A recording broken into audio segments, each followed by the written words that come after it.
friends, welcome to Sanjaya Study Circle. Today நம்ம ஜனவரி 8 to 11 current affairs பற்றி பார்க்கலாம். அதுக்கு முன்னாடி தினமும் ஒரு திருக்குறள் என்னும் டைட்டிலில் இன்னா செய்யாமை என்னும் அதிகாரத்தில் இருக்க ஒரு திருக்குறள் பார்த்துடலாம்.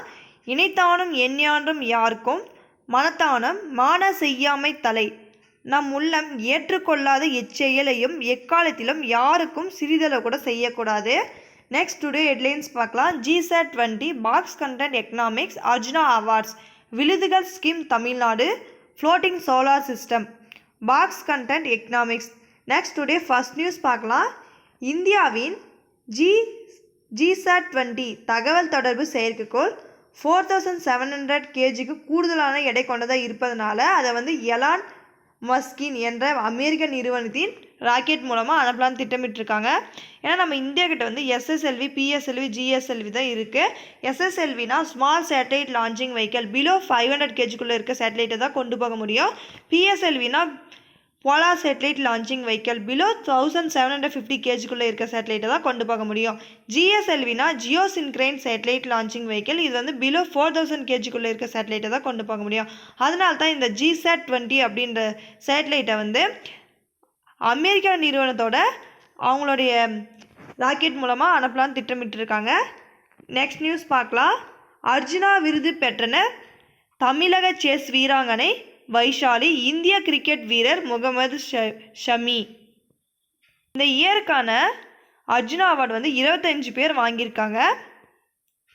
சிறந்த பயிற்சியாளர்களுக்கான துரோணாச்சாரியார் விருது 8 பேர் வாங்கியிருக்காங்க. அவங்க யாருன்னா லலித் குமார் மல்யுத்தம், RP Ramesh chess, Mahavir Prasad Saini para தடகளம், Shivendra Singh hockey, Ganesh Prabhakar Mallakhamb, Jaskirat Singh Grewal golf, Bhaskaran kabaddi, Jayanthakumar Pushilal table tennis. ஓய்வுக்கு பிறகும் பங்களித்து வருவருக்கு வழங்கப்படும் விருது தான் தியான் சந்த் வாழ்நாள் சாதனையாளர் விருது.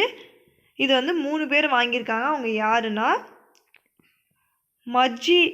மஜ்ஜிஷா கன்வர் பேட்மிண்டன், வினித் குமார் சர்மா ஹாக்கி, கவிதா செல்வராஜ் கபடி. கல்வி நிறுவனங்களுக்கான மௌலானா அபுல் கலாம் ஆசாத் கோப்பை 3 பல்கலைக்கழகங்களுக்கு வழங்கப்பட்டிருக்கு. அது என்னென்ன பல்கலைக்கழகம்னா குருநானக் தேவ் பல்கலைக்கழகம் அமிர்தசரஸில் இருக்குது. அது ஃபஸ்ட்டு பிளேஸ் பிடிச்சிருக்கு. லவ்லி தொழில்முறை பல்கலைக்கழகம் பஞ்சாபில் இருக்குது. இது செகண்ட் பிளேஸ் பிடிச்சிருக்கு. குருச்சேத்ரா பல்கலைக்கழகம் குருக்ஷேத்திரம் 3வது பிளேஸில் இருக்குது.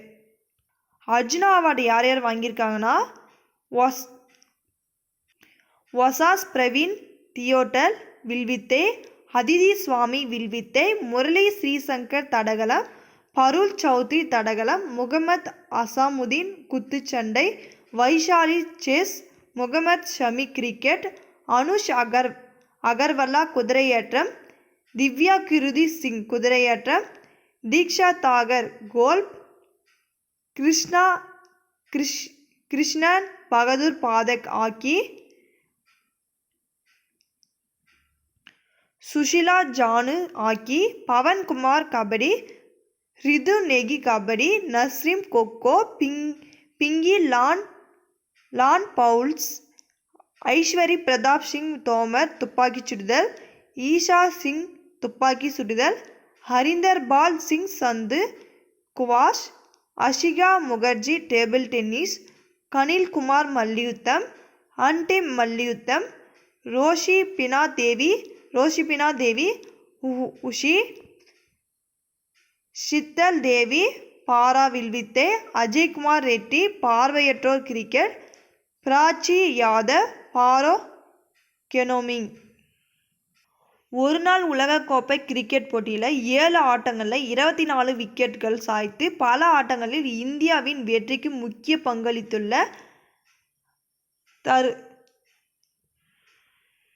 வேகப்பந்து வீச்சாளர் முகமது ஷமி இவங்களுக்கு அர்ஜுனா அவார்ட் கிடைச்சிருக்கு. இந்தியாவின் 84வது கிராண்ட் மாஸ்டரான உருவெடுத்த தமிழக செஸ் வீராங்கனை வைஷாலிக்கு கிராண்ட் மாஸ்டராக இருக்கும்போது முதல் சகோதர சகோதரி என உலக சாதனையை சகோதரர் பிரக்ஞானந்தாவுடன் இணைந்து எட்டியுள்ளது அப்படின்னு குறிப்பிட்டு சொல்லியிருக்காங்க. நெக்ஸ்ட் நியூஸ் பார்க்கலாம். விழுதுகள் திட்டம் வந்து நம் தமிழ்நாட்டில் ஸ்டார்ட் பண்ணியிருக்காங்க. தமிழகத்தில் உள்ள அரசு பள்ளிகளில் படித்த முன்னாள் மாணவர்களை விழுதுகள் என்ற பெயரில் ஒன்றிணைக்கும் ஒரு புதிய திட்டம் தான் விழுதுகள் திட்டம். இந்த திட்டத்தை வந்து எங்கே ஸ்டார்ட் பண்ணுறாங்கன்னா சென்னை நந்தம்பாக்கத்தில் ஸ்டார்ட் பண்ணியிருக்காங்க. இந்த திட்டம் மூலமா முன்னாள் மாணவர்கள் வந்து அவர்கள் படித்த பள்ளிகளை வந்து மேம்படுத்த முன் வந்திருக்காங்க.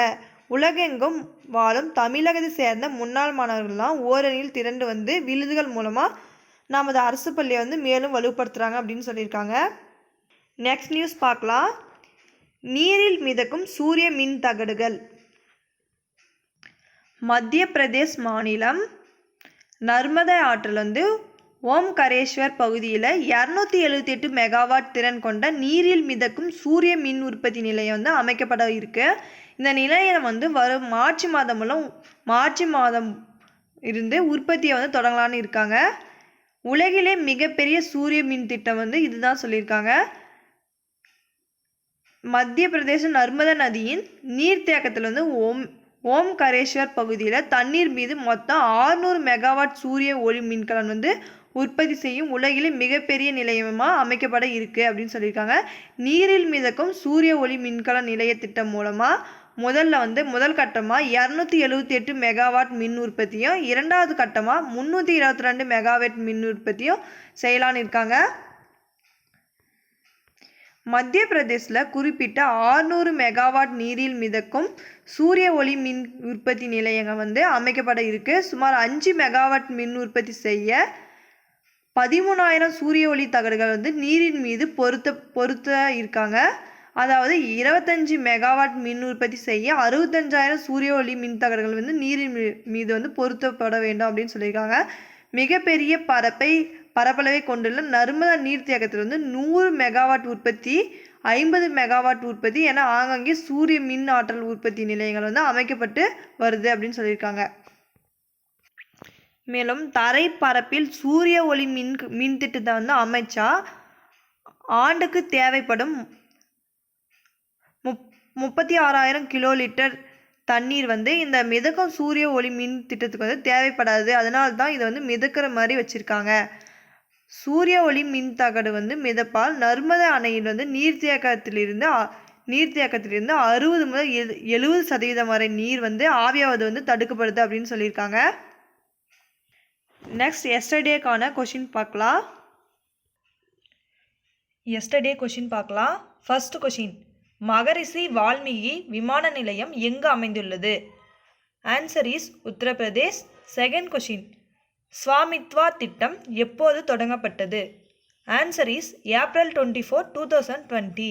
தேர்ட் கொஷின், 200 கோடிக்கும் மேல் வைப்பு தொகை கொண்ட 6 வங்கிகளை தேசியமயமாக்கப்பட்டது எப்போது?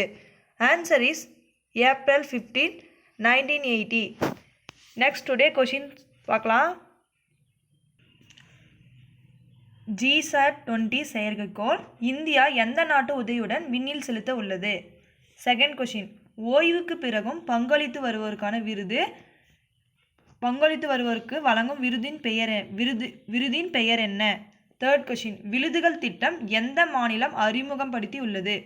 ஃபோர்த் கொஷின், உலகிலே மிகப்பெரிய சூரிய மின் திட்டம் எந்த ஆற்றில் எந்த மாநிலத்தில் தொடங்கப்பட உள்ளது?